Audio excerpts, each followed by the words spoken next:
Olá, queridos amigos e irmãos em Cristo Jesus.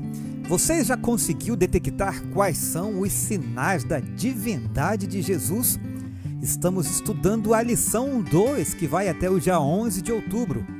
E eu convido você agora a orar comigo para iniciarmos o nosso estudo. Oremos.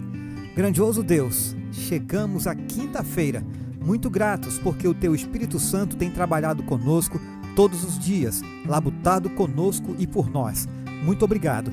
Que assim permaneçamos, Senhor, submissos à Tua vontade. Em nome de Jesus. Amém. O verso para memorizar desta semana está em João, capítulo 11, versos 25 e 26. Então Jesus declarou: Eu sou a ressurreição e a vida. Quem crê em mim, ainda que morra, viverá. E todo o que vive e crê em mim não morrerá eternamente. Você crê nisto? Hoje eu quero mandar um abraço para o meu amigo Linton, ele que trabalha no Colégio Adventista da Cidade Nova, aqui em Manaus. Um abraço, Linton, a você, quarteteiro de plantão aí do Quarteto Amigos. Será que eu tenho aí, Linton, a autorização do quarteto para colocar aqui um trechinho da música de vocês? Mas vamos à lição, que é o que nos interessa. Hoje é quinta-feira, 10 de outubro, e o título de hoje, A Ressurreição de Lázaro. Será que isso revela alguma coisa sobre a divindade de Jesus? João 11 está repleto de tristeza. A notícia da doença de um amigo querido, o choro pela sua morte, a queixa das irmãs de que Lázaro não teria morrido se Jesus estivesse presente e as lágrimas de Jesus. Mas Jesus demorou 2 dias antes de iniciar a jornada até Lázaro, chegando a dizer que se alegrava por não ter ido antes. Essa atitude não foi de frieza. Pelo contrário, teve o propósito de revelar a glória de Deus. Quando chegamos a João, capítulo 11, versos 17 até o 27, Lázaro já estava morto havia 4 dias. O seu corpo já estava se decompondo e, como disse Maria, Senhor, já cheira mal, porque está morto há 4 dias. Isso está em João 11, verso 39. A demora de Jesus apenas ajudou a tornar o milagre ainda mais impressionante. Ressuscitar um cadáver em decomposição? Que outra prova Jesus poderia ter dado de que ele é o próprio Deus? E, como Deus, aquele que criou a vida, Jesus tem poder sobre a morte. Assim, ele aproveita essa oportunidade, a morte de Lázaro, para revelar uma verdade crucial sobre si mesmo. Eu sou a ressurreição e a vida. Quem crê em mim, ainda que morra, viverá. E todo o que vive e crê em mim não morrerá eternamente. Isso tudo está registrado em João capítulo 11, especialmente nos versos 25 e 26. Vamos à pergunta-chave de hoje. Leia João capítulo 11, versos 38 ao 44 e responda o que Jesus fez que confirmou a sua reivindicação.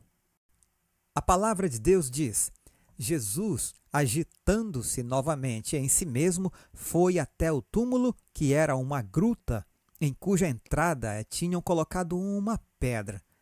Então Jesus ordenou: tirem a pedra. Marta, irmã do falecido, disse a Jesus: Senhor, já cheira mal, porque está morto há 4 dias. Jesus respondeu: Eu não disse a você que se cresce veria a glória de Deus? Então tiraram a pedra. E Jesus, levantando os olhos para o céu, disse: Pai, graças te dou porque me ouviste. Eu sei que sempre me ouves, mas falei isso por causa da multidão presente, para que creiam que tu me enviaste. E, depois de dizer isso, clamou em alta voz: Lázaro, venha para fora. Aquele que tinha morrido saiu, tendo os pés e as mãos amarrados com ataduras e rosto envolto num lenço. Então Jesus lhes ordenou: desamarrem-no e deixem que ele vá. Retornando ao texto da lição, assim como Jesus mostrou que é a luz do mundo ao dar visão ao cego, Aqui ele ressuscita Lázaro dentre os mortos, demonstrando que é a ressurreição e a vida. Esse milagre, mais do que qualquer outro, aponta para Jesus como o doador da vida, como o próprio Deus. Ele dá um forte apoio ao tema de João, de que Jesus é o divino Filho de Deus e que, crendo, podemos ter vida por meio dele. No entanto, quando chegamos ao final dessa história incrível, na qual muitos que viram creram, desenvolve-se uma ironia poderosa, mas triste. Jesus mostra que é capaz de trazer os mortos de volta à vida e ainda assim aquelas pessoas pensam que conseguiriam detê-lo matando-o. Que exemplo das fragilidades humanas em contraste com a sabedoria e o poder de Deus. Ouçamos agora os comentários de Ellen G. White. Cristo chorou junto ao sepulcro de Lázaro o não poder salvar cada um dos que o poder de Satanás havia derrubado na morte.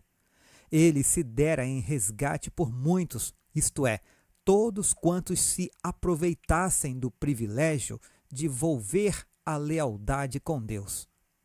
Quando ele ressuscitou Lázaro, sabia que, por aquela vida, devia pagar o resgate na cruz do Calvário.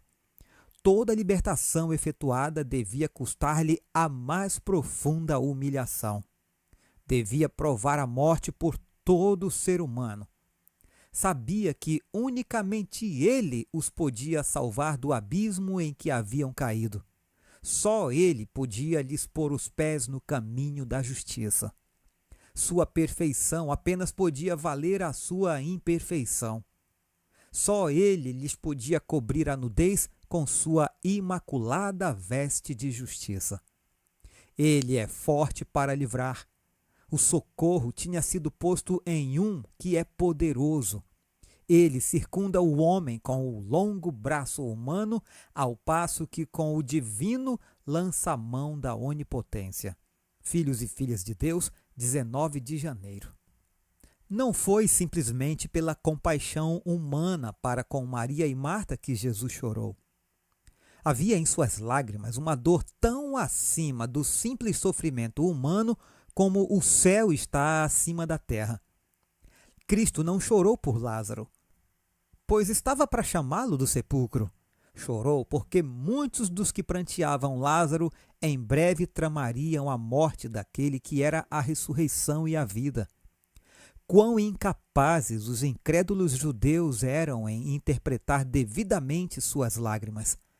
Alguns, que conseguiam enxergar somente as circunstâncias exteriores da cena que estava perante ele, como causa de sua tristeza, sussurraram: vejam o quanto ele o amava. Isso está em João 11, verso 36. Outros, procurando lançar a semente da incredulidade no coração dos que estavam presentes, disseram irônicos: será que ele, que abriu os olhos ao cego, não podia fazer com que Lázaro não morresse? Verso 37. Se Jesus podia salvar Lázaro, por que, então, havia deixado que ele morresse? Com visão profética, Cristo percebeu a inimizade dos fariseus e dos saduceus. Sabia que estavam premeditando sua morte. Não ignorava que alguns dos que se mostravam tão cheios de aparente compaixão em breve fechariam contra si mesmos a porta da esperança e os portais da cidade de Deus. Em sua humilhação e crucifixão, estava para ocorrer uma cena que resultaria na destruição de Jerusalém, e nesse tempo ninguém lamentaria os mortos. O juízo que estava para cair sobre Jerusalém foi apresentado claramente perante ele. Contemplou Jerusalém cercada pelos exércitos romanos. Viu que muitos dos que agora choravam por Lázaro morreriam no cerco da cidade e não haveria esperança em sua morte. O desejado de todas as nações, página 425. A Bíblia nos dá o conhecimento do grandioso plano da salvação e nos mostra como todo indivíduo pode ter vida eterna. Quem é o autor desse livro? Jesus Cristo. Ele é a testemunha verdadeira e diz para os que lhe pertencem: e dou-lhes a vida eterna, e nunca hão de perecer, e ninguém as arrebatará das minhas mãos. João 10, verso 28. A Bíblia deve mostrar-nos o caminho a Cristo, e em Cristo é revelada a vida eterna. Fundamentos da Educação Cristã, página 308. Muito bem, chegamos ao final de mais uma lição. Amanhã é dia de recapitulação, não perca. Aguardo você. Um forte abraço e fiquem todos com Jesus.